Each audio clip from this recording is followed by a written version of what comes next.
morning, creative travelers, and welcome back to another video. If you're new here, my name is Frederike. I am an artist and a person. I don't really know how to describe myself otherwise. I like creative stuff and I like being a person, and that's about it. Today I want to talk about 10 life-saving lessons that I have learned and accumulated over the years. If you don't know my story, I don't really know if I've shared specifically my story, but I'm coming from a background of mental illnesses from a very young age, I think 11 or something. I am struggling with PTSD and eating disorders, but that is, I'm very much on the way of being healed.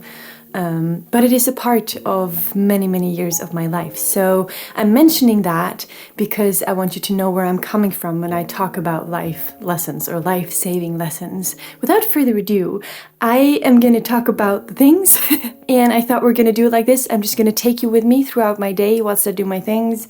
And yeah, we have a little chat. So if that sounds lovely to you, please feel free to stick around.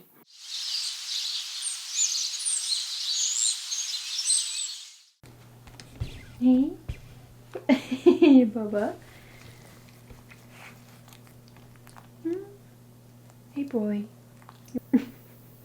So the first point I want to talk about is probably a little bit or quite a bit controversial, and that is stop trying to love yourself. Yes, you heard me right. Stop trying to love yourself. What I want you to do instead is start learning to respect yourself. Those are two very different things. Yes, they do kind of also belong together in a unison, especially in relationships, love and respect. But the big difference here is that you can love something or someone or a situation or a happening or an experience that is inherently bad for you. You can't respect something that is inherently bad for you or bad in general. Respecting overall means that you look up to something, you admire something, an achievement or a person or a moral ethic or a hobby or a thing. Now, you can love a person who doesn't deserve it. You can love an indulgence or a hobby that isn't good for you. And you can love things within yourself that probably is actually detrimental to your health. Let's use an example here, my anorexia. I loved my anorexia. In the midst of it, when it was at its worst, when I wasn't in a place of healing yet, where I didn't actually see anything wrong about struggling to me, it wasn't an illness, it was something that gave me life. I loved it. It was the thing that gave me control. It was the thing that gave me purpose, that kept me going, which is ironic because it was also taking me towards my deathbed. But yeah, I loved it because in that moment or in that period of my life, it was the thing that I existed for, which is horrible because anorexia is such a horrible, brain-eating, crushing illness, mental illness. And so I can wholeheartedly say I can never respect it. I don't have any respect for it whatsoever. I see it for what it is. It's this like sneaky poison that goes into your brain and takes the lives of so many people and ruins the lives of so many more. So yeah, I could love it, but I could never respect it. So if there's anything, if you don't watch the rest of the video, I don't care, but just please listen to me when it comes to this. Yes, you can love yourself. That can be like a goal for the long run, for the future. But love is nothing without respect, or love is not a healthy subject if you can't put respect in it as well. So start focusing on respecting your soul, your mental health, your body. Start respecting your life, and then love will follow as a beautiful effect of that.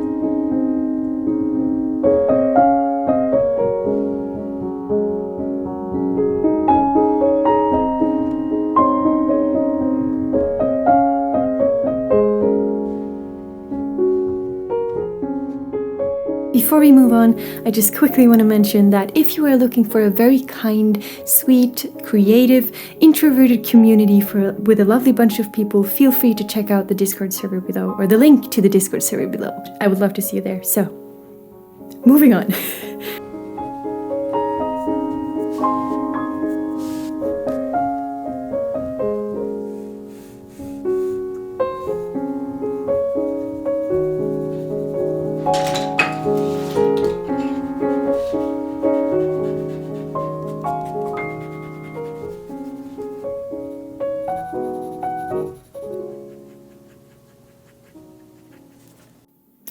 Are you one of those people who adore the idea of a routine? Have a productivity routine where you wake up early, you drink your matcha coffee and you work out and you get a lot of stuff done in the mornings and you hustle and bustle around and you become this superhuman being? Because that is definitely me. I would love to be a superhuman being. The problem is I am not. I'm just a very normal person who has limits, who has mental health stuff going on, and who has a life to live. But still, I would like to get things done. And over the years, I have felt this increase of frustration that I want to do a lot of things, but either I'm too tired or it becomes too overwhelming because there are too many things I need to catch up to. There's too much to think about. And I've been like playing with this thought in my head of like, but what can be the cause of this? Like, why can I never stick to a routine? The routine thing wasn't the problem. The problem was what kind of routine I was trying to apply to myself. In this case, I have constantly been trying to apply a productivity routine. Now, a couple of weeks ago, I set a goal for myself. I was going to do a 30-day, very strict mental health routine with one single purpose in mind: for me to relax, to be more at ease, to not feel anxious and not be depressed, or at least ease those things. Because I was so sick of constantly feeling anxious and depressed about not being able to do anything, always falling into this freeze mode because there was too much to do, and at the same time I have so many dreams, so many goals. And yeah, I came to the conclusion that maybe I am attempting or I'm doing this wrong. Like, isn't it more logical that if I feel at peace and good and not anxious inside, I have way more room within myself to go do the things that I actually want to do? So I did that. I did the 30-day challenge. It will be a video that will be posted pretty soon. I filmed the entire process and it's the best thing I've done for myself. And it's the first time ever in my life that I actually stuck to a routine. Because this routine was to help me feel good within my own skin. It was for me to make time to rest, to be at peace, to not stress around, and just putting myself first. Respecting my own needs and my own boundaries for once in my life was such a game changer. Try to create a mental health routine for yourself where your single purpose is to feel good and at peace, instead of creating a productivity routine where you set expectations that you can't really meet and that has this gloomy, stressful energy about it. Try that. I highly recommend it. One quick reminder before I go for a walk with Bam Bam, and that is that I want to tell you to remind yourself that it is your birthright to be happy, to be loved, to do the things that you loved. It is your birthright to feel self-confident, to be excited about life, and do all the things that truly bring you joy. That is the right that you were born with. It's hard to believe when you see what society looks like today. I personally highly believe that it is programming put into our brains from a very young age that alter our brains so that we can be more productive for society, but not necessarily be helpful and kind to ourselves and our true mission, what we truly want to do. But, that might be controversial. I don't know. Either way, I just want to remind you that you deserve all these things.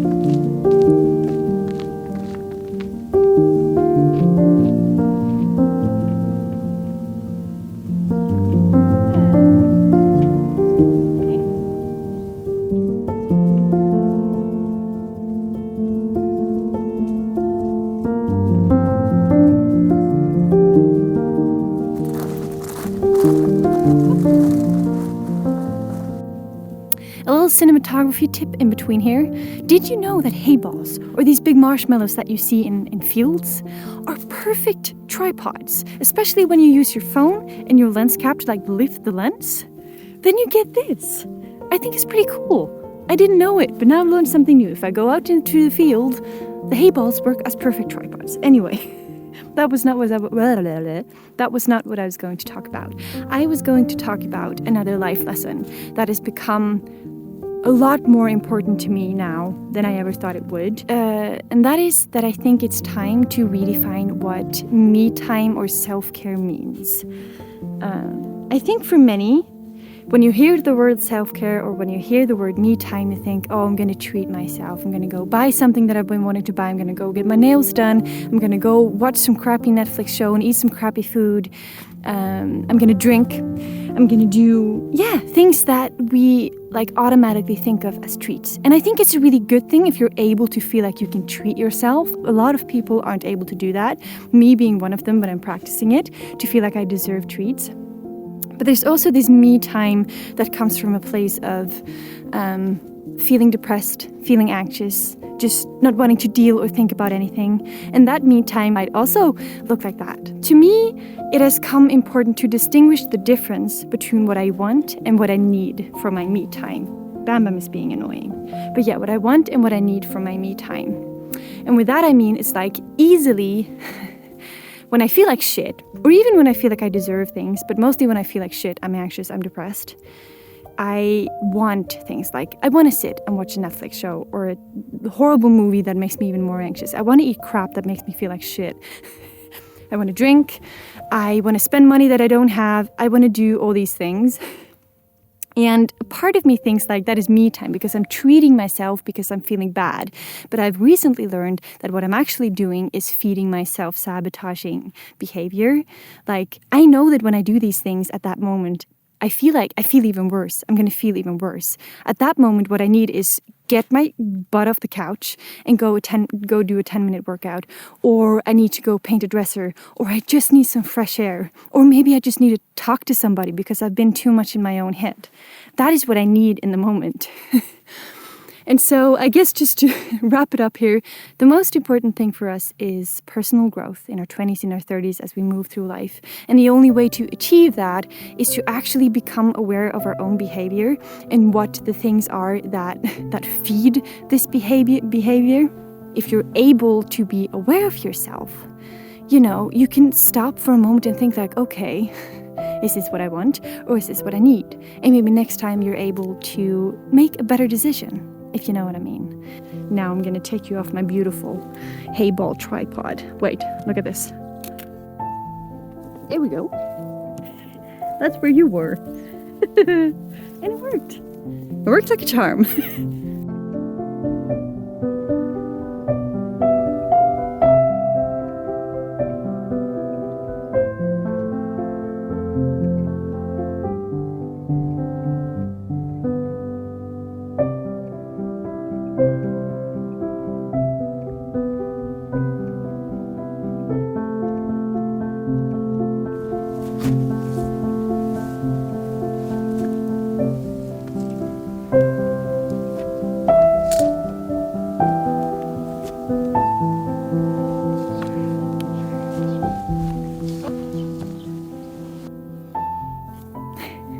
Another thing that I learned the hard way is, how are we going to do this?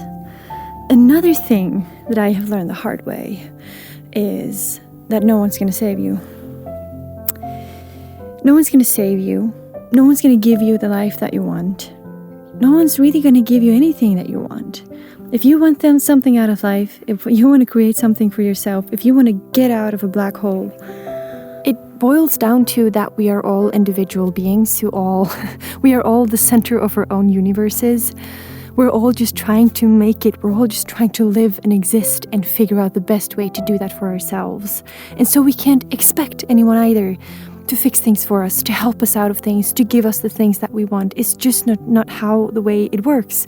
I think that yes, on a special occasion or when tiny miracles happen, like you can be on your journey of creating the life that you want, and then suddenly there's somebody or something popping up that, gives you just gives you an experience or something that is very helpful in your journey, but ultimately we have to do the work. And I learned this the hard way because I've always been in a victim mentality. I've always been in the mentality of I can do anything on my own. I've had such a hard life. I've been in so much pain. Things are too hard. I don't have money. I have all these freaking excuses to not do anything about it. And I also, to be fair, think that I've had quite a lot of good reasons to stay stuck. Like, I shouldn't feel ashamed of just being depressed and lay in my bed and not get out. But the fact is, I'm at that place in my life now where I don't want to live this way anymore. And I need to take responsibility. I need to take responsibility for my own happiness. I can't expect my partner to give me that happiness, or my parents, or my family, or my doggies, or a stranger, or friends, or events, or things. No, If I want happiness, if I want a life that looks a certain way, whatever, I have to go and get it myself.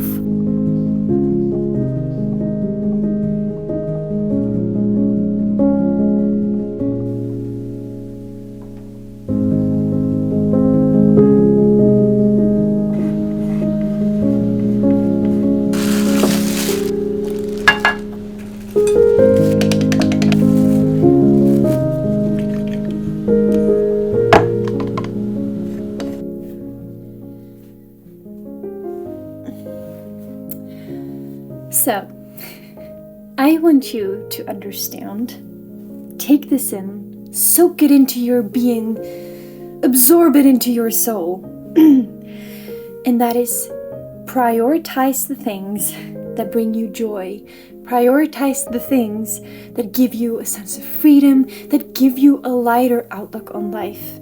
To me, this is being creative, making things, creating things, color, blah, blah, blah. When I say joy, I don't mean spending a lot of money on a bag that you don't really need, or, going on a really expensive cruise, or, okay, if you enjoy that, that's fine. But I'm talking about like the humbler things, the small things in life, the interests, the hobbies that we have. If you have those and they bring you good feelings, please prioritize it. We are living in a society that is getting more depressed at a rapid rate, which is really scary, and we are increasingly lacking therapists, people to help those people. So to me, in my head, it's more important than ever that we learn to therapize ourselves.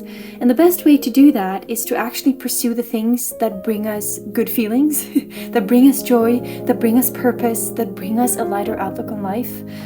And so if at least I used to be this way. I was like, oh, well, I shouldn't be pursuing my writing or making this painting or something like that, because I should be studying or trying to find a job or do something more productive that accomplishes more for this society. Ultimately, I didn't really do what I loved, which made me even more depressed because I didn't have really anything to hold on to. I didn't have a reason to exist. And so I really believe in the power that if you manage to do the things that you love, you will subconsciously be therapizing yourself, making yourself feel better. This, again, has a ripple effect on absolutely everyone around you. And the more people you kind of inspire with this subconscious therapizing of the self, the better society gets. And maybe I'm thinking in a really big picture here, but I also believe that the tiniest changes, the tiniest steps we can take has an immense impact in the long run. I know that life is tough. I know that life asks a lot of us. There are a lot of to-dos. There are a lot of things to, automatic pilot things to do. Just remember that the things you enjoy doing, your hobbies, your creativity, is right at the top of that list. So please, pick up the pencil, start writing that book, go on that run, or climb a mountain, or I don't know what you enjoy. Just go do it. Just go do it. I'm gonna paint a dresser. I'm not gonna climb a mountain. I'm gonna paint a dresser.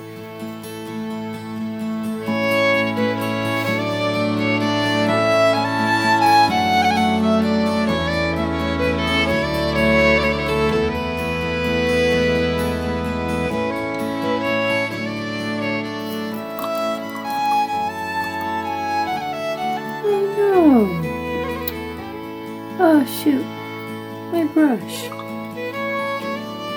That's a little upsetting. I like this brush. We have this one, which is similarly smaller, so let's try that.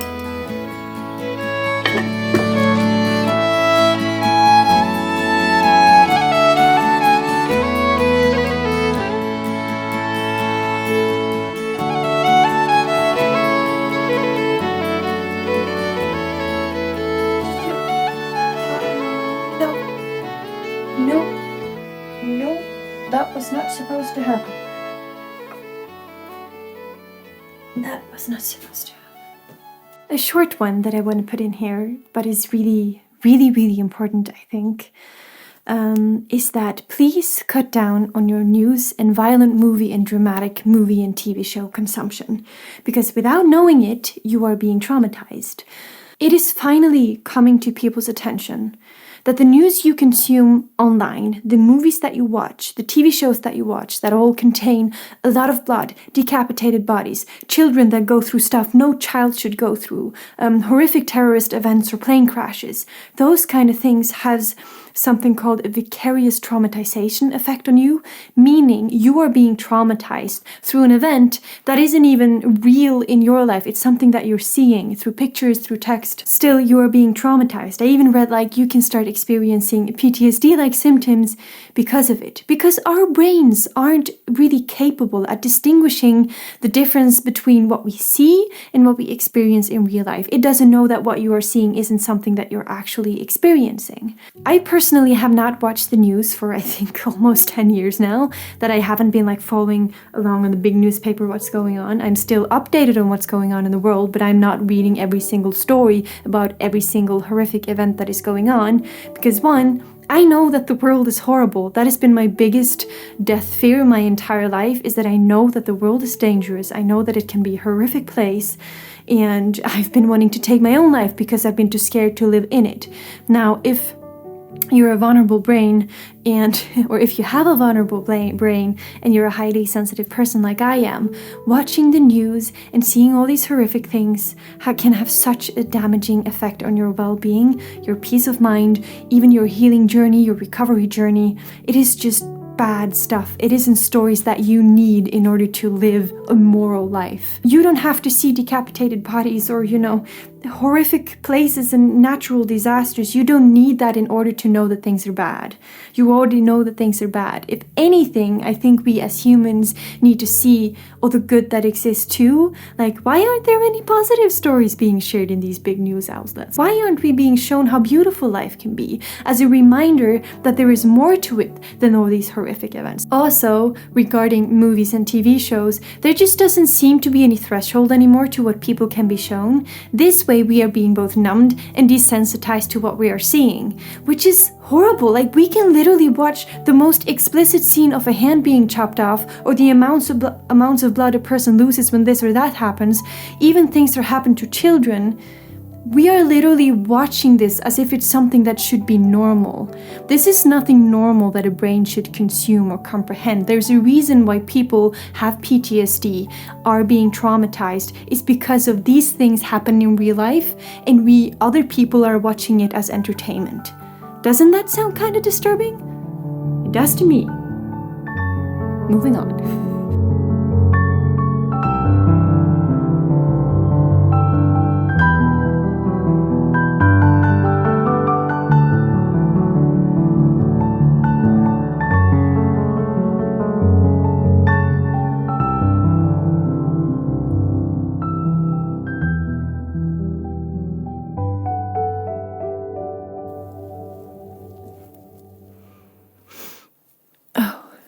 I love this so much. I'm sitting amongst my trees on our property, and they're changing color. So instead of being this vibrant green, they now have this beautiful green-yellowish tone to them. And it's stunning, especially when you see it against the blue sky.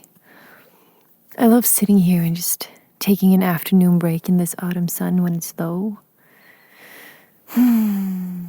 It's beautiful. I've just taken a shower. I'm just slowly winding down for the day. And popping in another point here, which is maybe not so much about you or me personally, but I think us as a human race, as a society, just a point that has gotten really important to me. And that is, how do I say this? It is quite a tender topic, I would say, and I'm scared that I'm gonna say it wrong, because I think people can easily perceive it or understand it wrong. But it's about division. I think society is putting a lot of focus on division. So division for religion, for race, for gender, for beliefs, for interests, for God knows what. There is so much focus on that. And it's sad to see, because slowly we as people are kind of just falling apart. There's no connection anymore. There's no vulnerability anymore. There's just judgment and pointing fingers at other people and saying this and that. And it makes me sad because at the end of the day, we are all just people. And I know I might sound cliche, but the fact is that it's true. Like, cliches are true no matter how cliche they sound. We are all just people trying to fend for ourselves, trying to figure out our lives. And I believe that we are united in so many more ways than we are divided. Like, I understand that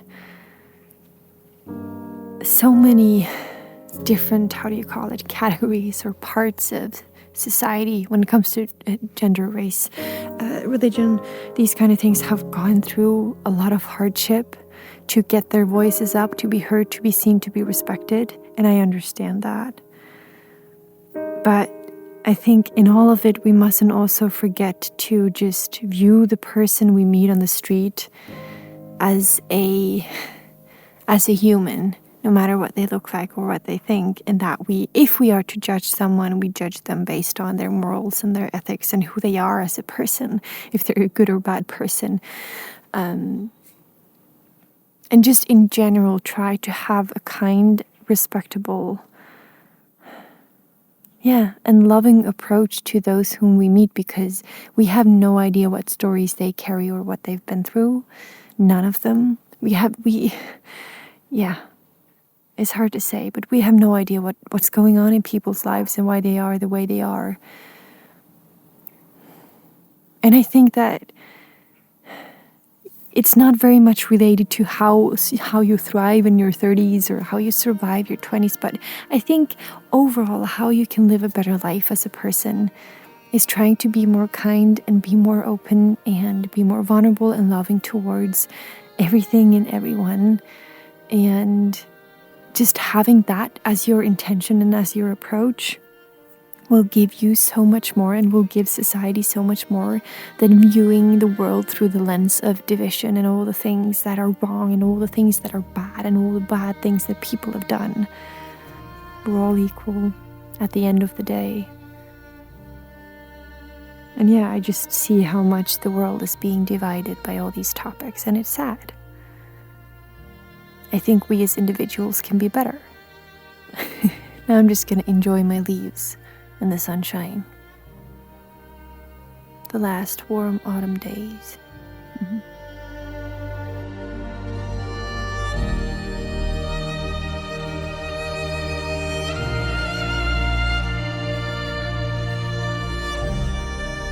It is time to go for now.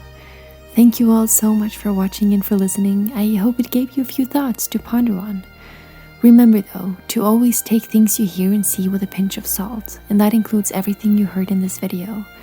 These are simply lessons that have helped me tremendously so far in my life. They will alter and change as I keep growing and keep living. Stay open-minded, be curious, and don't let the darkness of the world cloud your ability to see the beauty in it as well. I appreciate you all so much, and I will see you again very, very soon. Bye everyone.